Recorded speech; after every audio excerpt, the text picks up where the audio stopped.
दूसरी चीज, और ये भी मैं आप सबको कहता रहा हूं, मैंने नाम भी अपनी पार्टी का इंसाफ रखा था, कि जो इंसाफ है इसका मतलब है, इसका इंसाफ का मतलब क्या है, मैं फिर ये आपको समझा दूं। कानून के सामने सब एक बराबर। इंसाफ इंसानों को आजाद करता है, क्योंकि अगर इंसाफ नहीं होता माशरे में तो जो कमजोर होता है वो ताकतवर का गुलाम होता है।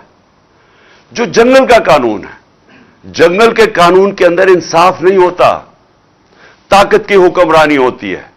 जो ताकतवर है वो कमजोर के ऊपर हर किस्म का जुल्म करता है, वो तो कमजोर को कोई बचाने के लिए नहीं आता। तो जब इंसानी माशरों के अंदर इंसाफ नहीं होता, वो जंगल का कानून बन जाता है। इसका एक नाम दिया हुआ दुनिया ने, बनाना रिपब्लिक। वो बनाना रिपब्लिक बन जाता है जिधर इंसाफ नहीं होता, जिधर रूल ऑफ लॉ नहीं होता। यह हमारा उससे भी बड़ा मसला है, पहले से भी बड़ा मसला, कि यहां इंसाफ ही नहीं है।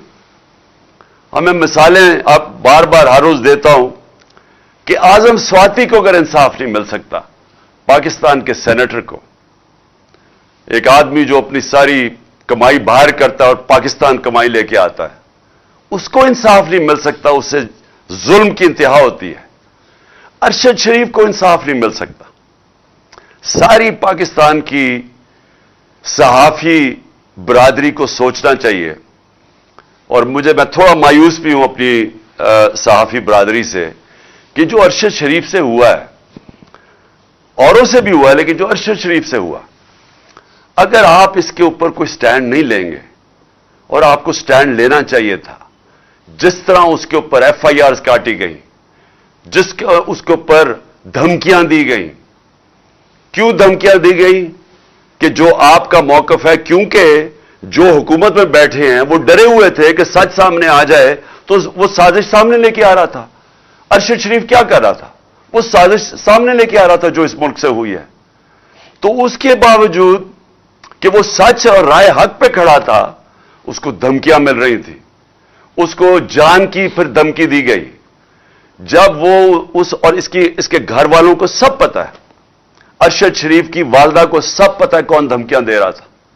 और आखिर में वो जब मुल्क से बाहर गया और फिर पाकिस्तान बुलाने की कोशिश की, वो कीनिया गया और जो उसको शहीद किया गया। ये अगर अरशद शरीफ नंबर 1 पाकिस्तान का इन्वेस्टिगेटिव जर्नलिस्ट, अगर उसको मार सकते हैं और कोई फिर पूछने वाला नहीं है, कोई इन्वेस्टिगेशन ही नजर आ रही कि होगी सही माने में, किसी को इत्मीनान नहीं है, क्योंकि सबको पता है कि ताकतवर दूसरी तरफ है, और सबको पता है इस मुल्क में कि जब ताकतवर के सामने एक कमजोर खड़ा होता है, इंसाफ नहीं मिलता। मुल्क का एक्स प्राइम मिनिस्टर, जो मैंने आपको कहा कि अगर मैं एफआईआर नहीं रजिस्टर करवा सका, पुलिस वाले कहते कि जी हमारी पंजाब गवर्नमेंट है, हमारी पुलिस है, वो पुलिस वाले कहते जी अगर आपने मैं इस्तीफा दे देता हूं, मैं नहीं ये कर सकता, क्योंकि ताकतवर था दूसरी तरफ। डर्टी हैरी, उसका नाम सुन के सारे डर जाते थे। ये भी तैयार हो गए कि हां जी प्राइम मिनिस्टर के खिलाफ भी कर देंगे, और जो वो है दूसरा इंटीरियर मिनिस्टर, उसके खिलाफ भी। लेकिन ये कोई खास है कि इसको हम नहीं कुछ कर सकते, ये कोई ऐसी ताकत वाली चीज है, ये कानून के ऊपर है, इसको लाइसेंस टू किल है, ये जो भी करेगा, हम इस मुल्क का कानून इसको नहीं पकड़ सकता। तो ये बात मेरी नहीं है, ये अब सबकी है, सारी कौम की है, कि अगर ये ऐसे मुल्क चलाना है, ये मुल्क हम जो मर्जी कर लें, जितने मर्जी टैलेंटेड पाकिस्तान हो जाए, हम जितनी अच्छी पॉलिसीज लेके आ जाएं, ये मुल्क कभी कामयाब नहीं हो सकता। हजरत अली रज़ियल्लाहु ताला का कौल है, और मैं ये बार बार अब से नहीं 26 साल से ये बता रहा हूं कि कुफर का निजाम चल जाएगा, लेकिन जुल्म और नाइंसाफी का निजाम नहीं चल सकता। और अगर आपने देखना नहीं चलते हुए, तो सारी डेवलपिंग वर्ल्ड गरीब मुल्क देख लें, जिनको डेवलपिंग वर्ल्ड कहते हैं, वो सारे गरीब मुल्क हैं। एक एक गरीब मुल्क आप जाके देख लें, सब यही हाल है। उधर भी ऐसे लोग बैठे हुए हैं, शरीफ और जरदारी खानदान चोरी करते हैं, पैसा बाहर भेजते हैं, ان کا انصاف کا نظام نہیں ان کو پکڑ سکتا. ادھر بھی ڈرٹی ہیری جیسے لوگ بیٹھے ہوئے ہیں جو کہ اتنے تکڑے ہیں, سب ڈرتے ہیں ان سے. ان کو وہ جو مرضی کریں کر سکتے ہیں, قانون کے اوپر ہیں وہ. اور دوسری طرف سارے امیر ملکوں میں چلے جائیں, دنیا کے سارے پیسے والے ملکوں پہ چلے جائیں جدھر خوشحالی ہے, جدھر ہمارے پاکستانی اتنی کوشش کرتے ہیں یہاں سے ویزا لے کے باہر جانے کے لیے. ہمارے نوجوان ترستے ہیں کہ ہم کسی طرح باہر چلے جائیں. کیوں کرتے ہیں؟ کیونکہ وہاں خوشحالی ہے. تو خوشحالی کی بنیاد کس پہ رکھی گئی ہے؟ انصاف کے اوپر. وہاں سب سے بڑی چیز انصاف ہے. میں جب برطانیہ میں گیا تو وہاں آپ کو کوئی قبضہ گروپ نہیں نظر آتا. کسی کی زمینوں پہ قبضے کسی کی ضرورت نہیں ہے کرنے کی, کیونکہ عدالتیں انصاف کرتی ہیں. وہاں آپ کو اگر کوئی طاقتور یہ سمجھتا ہے کہ وہ قانون توڑے گا اور وہ بچ جائے گا, برطانیہ کا پرائم منسٹر بھاری اکثریت سے جیتنے والا بورس جانسن ایک قانون چھوٹا سا توڑتا ہے. یہاں خبر بھی نہیں بنی تھی پاکستان میں کہ وہ ایک آفس کے لوگ جمع ہو جاتے ہیں جب وہ کورونا کے دور میں سوشل ڈسٹینسنگ تھی. اس چیز کے اوپر وہ ریزائن کر دیتا ہے کیونکہ اس نے قانون توڑا ہے جو لوگوں کے لیے بنایا ہوا تھا.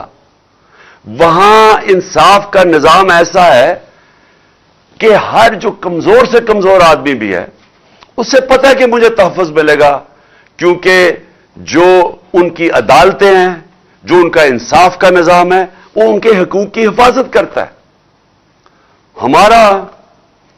میں نے آپ کو اپنی مثالوں کو دی, میں آپ کو ایک اور مثال دیتا ہوں.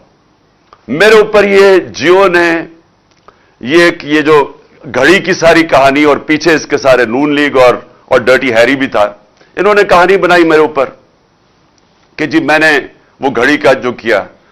اب اگر مجھے پاکستان کی, میں نے کیس تو یہاں بھی کروں گا, لیکن پاکستان کی عدالتوں میں مجھے افسوس سے کہنا پڑتا ہے کہ مجھے یہاں انصاف نہیں ملے گا. اس لیے میں امریکہ جا رہا ہوں, اس کے اوپر کیس کر رہا ہوں, میں برطانیہ اس کے اوپر کیس کر رہا ہوں, یہ جیو اور شکیل الرحمان اس کا یہ جو گروپ ہے, اور میں دبئی میں کیس کر رہا ہوں. اور میں آج آپ کو کہتا ہوں کہ میں کیوں وہاں کر رہا ہوں, کیونکہ مجھے پتا ہے مجھے انصاف ملے گا وہاں. مجھے پتا ہے کہ اس نے جو میرے اوپر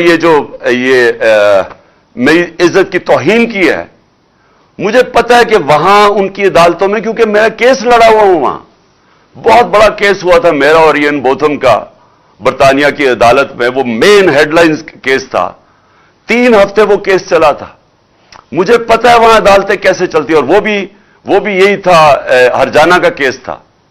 تو مجھے تو پتا ہے وہ کیسے چلتا ہے, اور مجھے پتا ہے کہ جو اب انہوں نے جو کیا ہے, اس کے اوپر جو ہرجانہ ہوگا, اس کے اوپر جو ڈیمیجز ہوں گے, میں اس لیے چاہتا ہوں کہ پاکستانی قوم دیکھے گی کیا ہوگا. اور میں اس لیے چاہتا ہوں کہ ہمیں بھی یہاں دیکھنا چاہیے, ہماری عدالتوں کو بھی, کہ ہم کیوں یہ نہیں کر سکتے, کیوں نہیں لوگوں کی عزت کی حفاظت کر سکتے. کیوں ایک ملک کے ایکس پرائم منسٹر کے اوپر اس طرح گند اچھالا جائے, کسی کے اوپر بھی, کسی انسان پہ بھی, لیکن یہاں تو کوئی بھی پوچھنے والا نہیں ہے. اور یہ ہے, اس کو میں کہتا ہوں کیوں وہ خوشحال ہے ملک, کیونکہ آپ اور تو چھوڑے نا دنیا میں سرمایہ کار, جو آپ کے جو پاکستان کی بزنس آج مغرب میں ہیں, جو یورپ میں ہیں, جو امریکہ میں ہیں, جو دبئی میں ہیں, آپ ان سے پوچھیں نا پاکستان آگے کیوں نہیں سرمایہ کاری کرتے. ہمارا 1 کروڑ ہے پاکستانی باہر بیٹھا ہوا. اگر 5 لاکھ پاکستانی باہر بیٹھے ہوئے فیصلہ کر لیں کہ ہم نے پاکستان میں آ کے سرمایہ کاری کرنی ہے, آپ یہ یقین دیں, یقین سے میں آپ کو کہتا ہوں کہ یہاں اتنا ڈالر آ سکتا ہے پاکستان میں کہ ہمیں کسی کے سامنے ہاتھ پھیلانے کی ضرورت نہیں ہے.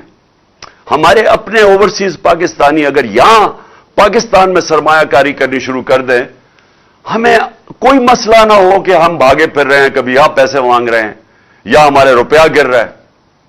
لیکن وہ آتے کیوں نہیں ہیں؟ ان سے پوچھیں کہ کیوں نہیں وہ پاکستان میں آ کے سرمایہ کاری کرتے. سب سے بڑا مسئلہ یہ ہوگا, ایک انگریزی کا لفظ ہے کانٹریکٹ انفورسمنٹ. ان کو یہ خوف ہوتا ہے کہ اگر ان سے کوئی فراڈ ہوگا تو یہاں ان کو کوئی تحفظ نہیں ملے گا. یہاں اگر وہ प्लॉट भी खरीदते हैं तो उनके ऊपर भी कब्जे हो जाते हैं। मैं जब बाहर जाता था पैसे इकट्ठे करने के लिए बैरून मुल्क पाकिस्तानियों से, शौकत खानम के लिए, नमल के लिए, तहरीक इंसाफ के लिए, तो मेरा जब उनसे मैं मिलता था, और अब से नहीं 30 सालों से बात कर रहा हूं, हमेशा वो ये कहते थे कि हमारे प्लॉटों के ऊपर कब्जे हो जाते हैं और वो केस फंस जाता है जाके अदालत में, और फिर वो आखिर में हमें वो कब्जा ग्रुप आगे कहता है अच्छा जी जो प्लॉट की कीमत थी 1000 रुपए, वो कहते हैं जी 100 रुपया लो और जान छोड़ो।